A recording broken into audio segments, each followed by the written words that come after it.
Have you ever stayed in a place that seemed too good to be true? Then brace yourself. This story will forever change how you see online bookings. What begins as a peaceful getaway slowly turns into a quiet nightmare. Read until the end. If you dare. The host who lived in the attic, without telling me. It all started when I decided to take a short vacation to get some rest from my hectic work routine. My name is Luis. I'm a graphic designer living in São Paulo.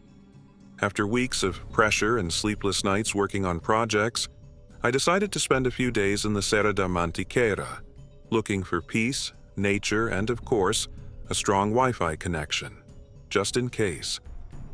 I found a perfect cabin on Airbnb. The photos showed a rustic, cozy place with a beautiful mountain view.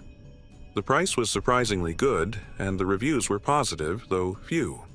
The host, named Roberto, had only 3 comments, all saying he was discreet and helpful. I booked without a second thought. I arrived on a rainy afternoon. The dirt road was narrow with trees closing in overhead, giving the trail a mysterious, beautiful vibe. The cabin was exactly like the pictures. Dark wooden walls, fireplace lit, scent of pine in the air. But something was odd. Roberto didn't show up to greet me. Instead, there was a note taped to the door. "Welcome, Luis. The key is under the blue pot. Make yourself at home. If you need anything, message me on WhatsApp." I found it convenient, but also impersonal. Still, after a long trip, all I wanted was a hot shower and to relax. The first couple of days went smoothly. Morning hikes, peaceful coffees on the porch, absolute silence at night. But then, strange things started to happen. The kitchen door, which I was sure I had closed, was open in the morning. Glasses moved from place to place. I heard light footsteps downstairs, like someone walking in socks. I thought I might just be overtired. Maybe I was forgetting things. I chalked it all up to accumulated stress from the past months. On the 3rd night, I heard sounds coming from the attic, not just the usual creaking wood from the cold. These were footsteps, slowly pacing back and forth, then stopping. Occasionally, a soft scratching. I asked Roberto if there were animals up there. Maybe squirrels, but I've never had problems. Just relax and enjoy. On the 4th day, I decided to explore. I discovered a small wooden door in the ceiling of the hallway. It was the attic access. I used a chair to reach it and carefully pulled the door open. A musty, dusty smell spilled out. I poked my head in with my phone's flashlight and saw folded mattresses, a lamp, a laptop, a dirty mug. Someone was living up there. I tried to stay calm. I texted Roberto. "Roberto, there's something in the attic. Looks like someone's sleeping there." Reply after 30 minutes.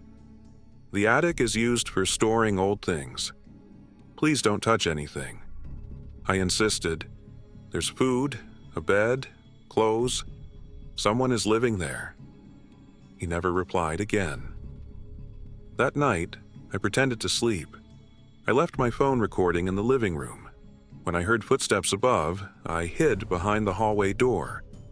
About an hour later, the attic hatch opened quietly. A shadow descended. It was a thin man with stubble.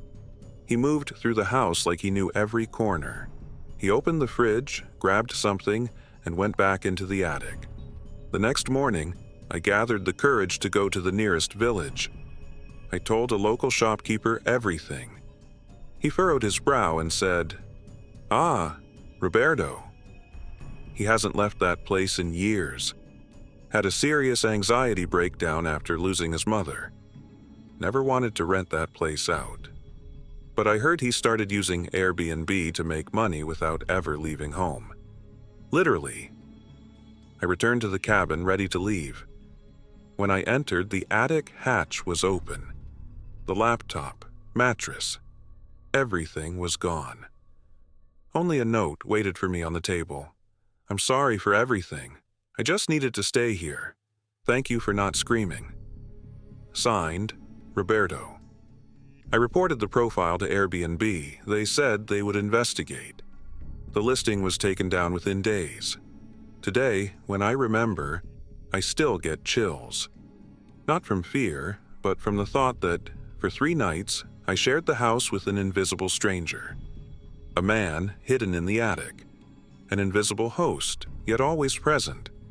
And somehow he thought it was all completely normal. If you enjoyed this bizarre story, don't forget to support the channel. Like the post, leave a comment, ever experienced something similar. Share with that friend who loves creepy stories. And if you haven't already, follow so you don't miss the next real-life tales. Until the next story. And be careful where you book your stay. Oh no.